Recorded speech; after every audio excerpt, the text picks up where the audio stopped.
Hola y bienvenidos a Crónicas Excepcionales. Si dijeras que soy un esposo estúpido, no discutiría contigo. Digamos que era un esposo ignorante, un esposo feliz pero ignorante. Pensaba que lo tenía todo, 2 hijos maravillosos menores de 5 años, un estupendo Golden Retriever, un gran trabajo, una casa fantástica, pero sobre todo, una esposa que era un ángel, Lynn. Nos conocimos hace 5 años cuando ambos teníamos alrededor de 25 años. Nos conocimos una semana después de que ella se mudara a Filadelfia desde algún lugar en Texas. Fue un romance a toda prisa, y 3 días después, se mudó a vivir conmigo, y 3 meses después, nos casamos. Sé que fue rápido, pero nunca creí que una mujer tan hermosa quisiera salir conmigo, mucho menos casarse conmigo. Ella decía que se sentía atraída por mi sentido del humor. Yo escribía textos publicitarios para una agencia local.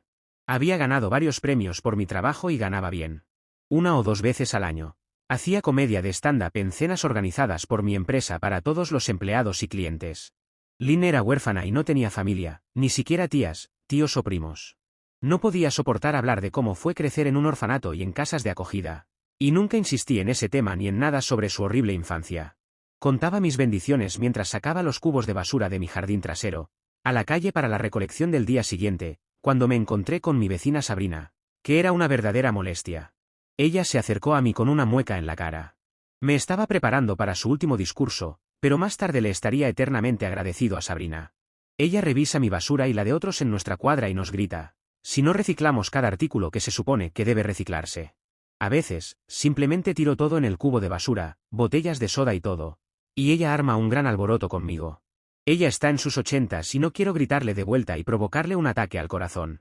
Empujé el cubo de basura hacia la calle al lado del cubo para reciclables, y regresé a mi jardín trasero para sacar el cubo para césped y hojas, solo para encontrar a Sabrina en posición de ataque, lista para lanzarse. Señaló el contenedor de reciclaje abierto y preguntó por qué estaba poniendo envolturas de condones usados allí, en lugar de en el contenedor de basura. Usó un palo para hurgar y me mostró una media docena de envolturas y algunos condones usados. Ella argumentó que las personas que clasifican los reciclables no deberían tener que lidiar con mis condones usados. Me quedé en shock. Me había sometido a una vasectomía después del nacimiento de nuestro segundo hijo. ¿De quién eran esos condones? Esta evidencia parecía incriminar a mi esposa. No quería saltar a conclusiones, pero no podía entender cómo alguien pondría esos condones en mi basura si no los había usado en mi casa. Fui a la cocina y recuperé una bolsa de plástico, en la que, con un palo, deposité los condones usados. Quería saber a quién pertenecían. Le prometí a Sabrina que sería más meticuloso en el futuro. Debo ser el esposo más despistado del mundo. No tenía ni idea de que mi esposa me estaba engañando. De hecho, aún no tenía pruebas, pero tal vez eso solo se debía a que no había estado buscando. Mirando hacia atrás, ahora me daba cuenta de que mi esposa no había iniciado intimidad conmigo durante meses, y simplemente se quedaba allí cuando intentaba ser cariñoso con ella. Volví adentro e intenté buscar de manera casual alguna pista, pero, en verdad, no tenía idea de lo que buscaba. Revisé la mesita de noche de mi esposa en busca de condones, pero no encontré ninguno. Esa noche, después de que mi esposa se fue a dormir, intenté acceder a su teléfono celular, pero descubrí que ahora estaba bloqueado. Nunca antes había estado bloqueado. Eso era sospechoso, pero no probaba nada. Al día siguiente, con mayor atención, noté que mi esposa nunca dejaba su teléfono fuera de su posesión. En la cena, con los rostros de los niños cubiertos de crema batida, vi mi oportunidad. Le pedí a mi esposa, que estaba en el fregadero, que me diera su teléfono para que pudiera fotografiar los rostros de los niños llenos de crema batida. Ella dudó un poco, pero finalmente accedió a mis reiteradas solicitudes. Desbloqueó el teléfono pero se mantuvo cerca mientras tomaba algunas fotos. Le pregunté por qué su teléfono ahora estaba protegido por contraseña, y ella dijo que era para evitar que los niños jugaran videojuegos en él. Le dije que era una idea sabia, pero dado que yo no jugaría, debería darme la contraseña. Ella dijo que lo haría, pero primero tenía que ir al baño. Se llevó su teléfono, y supuse que estaba ocupada borrando cualquier evidencia incriminatoria. Mientras ella estaba allí, fui al refrigerador a sacar una de mis cervezas caseras. Había 4 adentro, deberían haber sido 6. A mi esposa no le gusta la cerveza, así que sabía que ella no había bebido ninguna. Aparentemente, el hombre que usó los condones y que usó a mi esposa también había usado mi cerveza. Al día siguiente, fui a una tienda de espionaje en el centro y compré unos grabadores activados por voz para esconder por la casa. También coloqué una cámara de vídeo activada por movimiento frente a nuestra cama y otra frente al sofá de abajo. No puse ninguna en las habitaciones de los niños, no podía imaginar que mi esposa llegara a ese extremo. Envié mi ADN junto con el ADN de los condones a una base de datos nacional de ADN. Las pruebas indicaron que el amante de mi esposa estaba relacionado conmigo, pero no sabía su nombre. Esa noche, mientras mi esposa dormía, tomé su teléfono y encontré el archivo de mensajes eliminados. Ella estaba teniendo una aventura con mi primo, Alan. Se encontraban 2 veces a la semana en nuestra casa. Me encargaría de esa basura. También descubrí que Lynn estaba hablando sobre asesinarme. Me drogarían con la droga de asalto sexual. Luego, ella y Alan dirían que me caí de nuestra pequeña lancha mientras estábamos pescando en el océano y me ahogué. Después de eso, ella y Alan podrían vivir a lo grande con mi seguro de vida. ¿Qué demonios? ¿Cómo podrían estar pensando en hacerme eso? Alan siempre había sido mi enemigo. De niños, siempre nos molestaba, pero mis padres decían que no me creían y nunca lo hicieron detenerse. Me provocaba por eso y me llamaba mentiroso. Era 4 años mayor y mucho más grande y fuerte que yo. En más de una ocasión, me dio una paliza solo por diversión. Mis padres no hicieron nada para detenerlo. Sabía que me daría una golpiza si alguna vez intentaba pelear con él de manera justa. Una noche, mientras él cenaba en mi casa mientras mis padres estaban en la cocina, me dio un puñetazo en el estómago. Sin dudarlo, tomé un cuchillo de carne y lo perseguí alrededor del comedor, amenazando con matarlo mientras las lágrimas corrían por mi cara. Él no me estaba provocando, sino que estaba gritando pidiendo a mis padres que lo salvaran. Mis padres estaban horrorizados, me quitaron el cuchillo y me hicieron disculparme por asustar a Alan. Supongo que no creían en la autodefensa. Mi padre trabajaba para el padre de Alan. Y por eso Alan podía hacer lo que quisiera y mis padres no me defendían. El acoso no se detuvo hasta que me fui a la universidad. Ahora somos adultos. Él sigue siendo un matón, pero no tenía necesidad de pelear de manera justa. Ahora, pelearía para ganar, sin importar el costo y lo que tuviera que hacer. No solo por haber dormido con mi esposa, sino por una vida de acoso. El momento de la venganza llegaría pronto, y sería brutal. Por supuesto, lo primero que hice fue cambiar a los beneficiarios de mi seguro de vida a mis hijos en un fideicomiso, administrado por mi mejor amigo y primo Jerry. En la cena, mi esposa habló sobre una excursión de pesca que haríamos en la próxima semana o 2. Actué de acuerdo con la idea. Después de eso, tuve mucho cuidado con lo que comía o bebía en casa. 2 días después, vi el vídeo de ellos teniendo relaciones en mi cama y estaban denigrándome. Se deleitaban por convertirme en un cornudo. ¿Cómo podía mi esposa ser tan cruel? Alan no era más atractivo que yo. Era más exitoso, pero solo porque su padre era dueño del negocio donde él y mi padre trabajaban. Estaba en mucho peor forma física, con al menos 22 kilos adicionales en su abdomen, que sobresalían y hacían que su cinturón se viera muy apretado. Contenía mi ira. No me iba a limitar a vengarme, iba a aniquilarlo. Decidí que no había esperanza de reconciliarme con mi esposa ahora que sabía que quería matarme. La visión de ella desnuda con mi archienemigo convirtió todo mi amor en odio. Una vez más, él bebió mi cerveza casera. Dijo que era la mejor cerveza de la ciudad y que solo era bueno para hacer cerveza. A lo que mi esposa estuvo de acuerdo. Decidí que esa sería su perdición. Lo envenenaría. Pedí a mi médico que me recetara 3 meses de Viagra. Despedí la última cerveza y preparé una nueva tanda, añadiendo suficiente Viagra en cada botella para darle a un caballo de carreras una excitación ininterrumpida. Durante 7 días o a un hombre con sobrepeso un ataque al corazón. Estaba muy por encima del nivel peligroso, especialmente porque no se debe mezclar Viagra con alcohol. Coloqué el resto de las pastillas en su caja sobre el mostrador del baño. Ese día, salí temprano del trabajo, y esperé en mi coche hasta que oí una sirena, mientras una ambulancia pasaba a toda prisa por mi calle.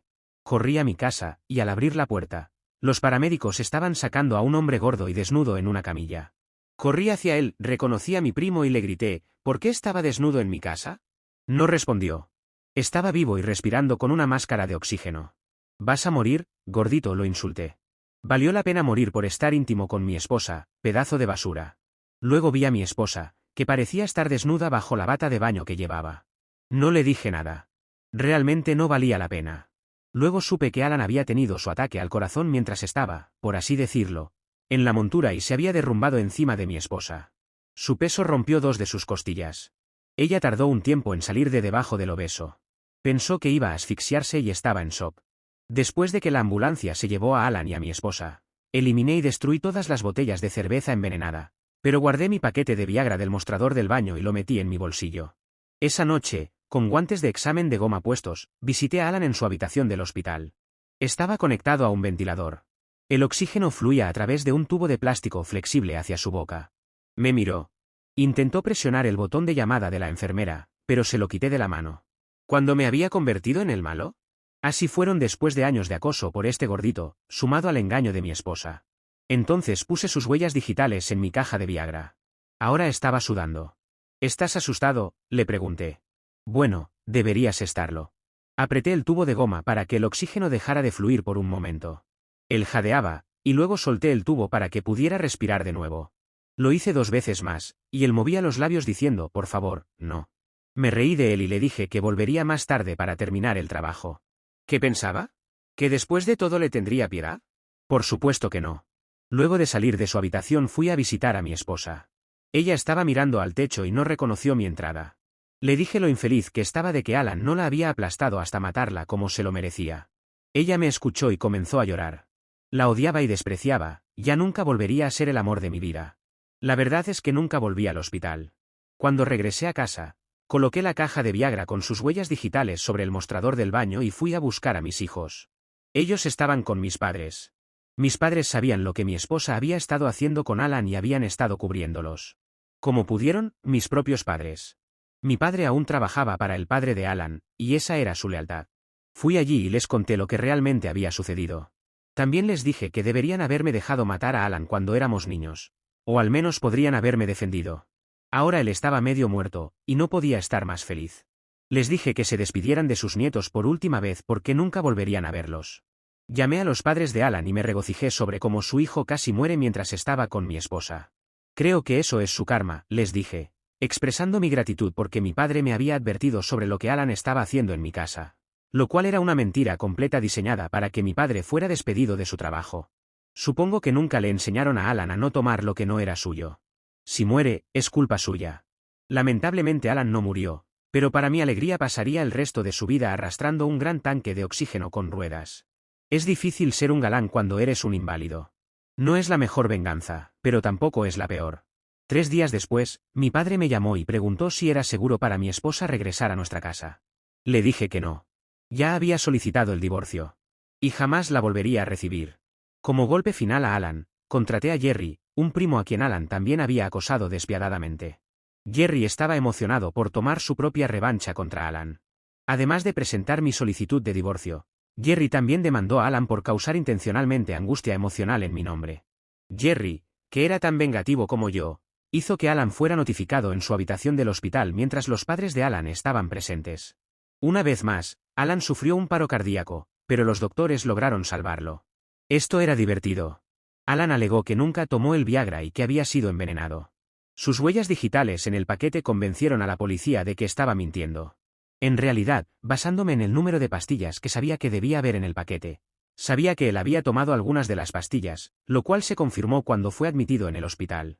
Le hicieron un lavado de estómago y encontraron residuos de las pastillas. Mi esposa contrajo COVID en el hospital. Desafortunadamente, no la mató, pero sufrió mucho dolor durante varias semanas. Si estás sano, un hospital es el último lugar donde quieres estar, es un caldo de cultivo para bacterias, virus y una multitud de enfermedades. Con su baja inmunidad, contrajo algo llamado colitis necrosante.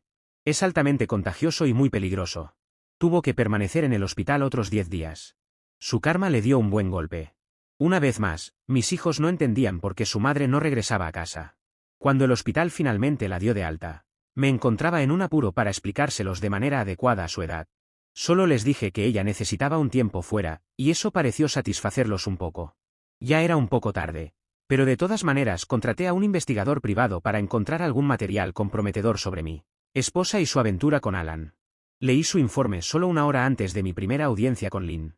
Estaba bebiendo agua y me hizo escupirla, empapando todos los papeles en manos de mi abogado. Le di el informe, y casi se cae de su silla. Cuando mi esposa subió al estrado, mi abogado le pidió su nombre. Ella dijo que era la señora Lynn Eddy. Mi abogado objetó, lo que confundió al juez. Mi abogado dijo que llamarse a sí misma señora asumía hechos no demostrados. La juez parecía desconcertada, hasta que mi abogado pidió acercarse al banco. Le entregó a la juez el archivo que acabábamos de recibir. La jueza, una mujer joven de no más de 35 años, se recostó en su silla y se rió mientras le entregaba el archivo al abogado de mi esposa. Se dirigió a mi esposa, preguntándole cuál era su nombre de nacimiento. Lynn respondió que su apellido de soltera era Meltzer. ¿Alguna vez fuiste conocida como Lynn Cooper?, preguntó la juez. Mi llano esposa se desmayó y casi cayó del banco de testigos, pero el alguacil la atrapó.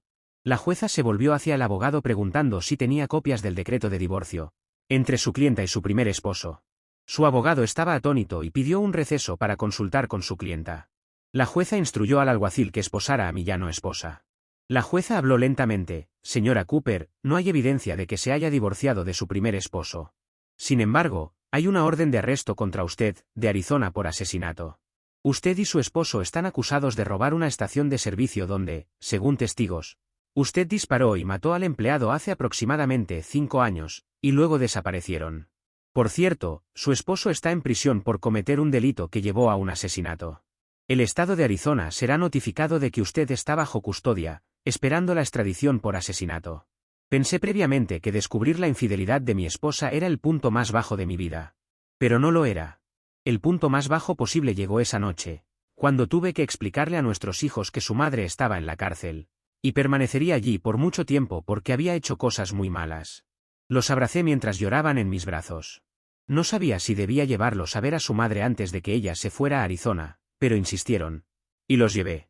Una vez más, estaba equivocado sobre el punto más bajo de mi vida. Ese punto se alcanzó cuando vieron a su madre detrás de las rejas con un uniforme naranja que tenía la palabra prisionera estampada en la espalda. El dinero que no tuve que gastar en pensión alimenticia, lo gasté en psicólogos para mis hijos y para mí durante los siguientes 3 años. Mis hijos han soportado suficiente agitación, así que no salgo con nadie. Entre las muchas sorpresas que interrumpieron mi vida estuvo el descubrimiento de que Lynn no era huérfana. Tenía una madre y un padre que se pusieron en contacto conmigo y pidieron visitar a sus nietos. Eran personas decentes. Se disculparon sin cesar por las decisiones de vida que tomó su hija. No eran malvados como su hija. Su padre era mecánico de automóviles y su madre trabajaba como secretaria. Mis hijos se encariñaron rápidamente con ellos, especialmente porque seguíamos distanciados de mis padres. Ellos nos visitan 2 veces al año y nosotros los visitamos 2 veces al año. Tienen un hijo casado con 3 hijos, así que mis hijos están contentos de tener primos. Es agradable tener familia de nuevo. Tengo la suerte de que la mayoría de los días puedo trabajar desde casa, y literalmente, enviar mi trabajo por teléfono o por correo electrónico. Mi jefe estaba preocupado de que mis anuncios ya no fueran los premiados y divertidos que solía escribir. La empresa valora mi contribución, y para ayudarme a recuperar el rumbo, nos enviaron a mis hijos y a mí a Disney. Ver a mis hijos reír y pasar un buen rato me hizo darme cuenta de que esto era más reconfortante para todos nosotros que un año de terapia. Era tiempo de empezar a vivir nuevamente. Una vez más, puedo reír y, con mis nuevos anuncios, hacer reír a los demás. Mi último comercial, que ganó un premio prestigioso, fue inspirado por una carta que la madre de mis hijos les envió, explicando que trabajaba en una cadena de trabajos recogiendo basura en las carreteras de Arizona. Mi comercial era para un resort vacacional en las montañas Pocono. Comienza con un grupo de personas en una gran oficina encadenadas a sus escritorios y computadoras, trabajando mientras cantan la inmortal canción de Sam Cooke, Chain Gun. A medida que todos se liberan de sus cadenas, se les ve disfrutando de la libertad en el lujoso resort, nadando, jugando al tenis y al golf mientras cantan otra canción de Sam Cooke, We're Having a Party. Nuestro protagonista se la ha pasado de mal en peor en esta historia. Ya desde un comienzo su primo que se la pasa molestando. Luego ese mismo primo se acuesta con su esposa. Y uno pensaría que eso fue lo peor, pero no una vez que están delante de la jueza se entera de que su esposa se había casado antes, que era una delincuente y prófuga de la ley y que ni siquiera era su esposa porque aún seguía casada. Al menos así no le tuvo que pagar por pensión alimenticia, pero sí tuvo que pagar mucho más por terapia para sus hijos y para él. Haber caído en la oscuridad no lo detiene, se da cuenta que debe empezar a vivir nuevamente y lo logra. Le va maravilloso en su trabajo y gana un premio por ello. ¿Qué nos deja como enseñanza esta historia? Que a pesar de caernos una y otra vez y que los demás nos quieran enterrar, tenemos la fortaleza para salir de la oscuridad y retomar el control de nuestras vidas. Volver a brillar.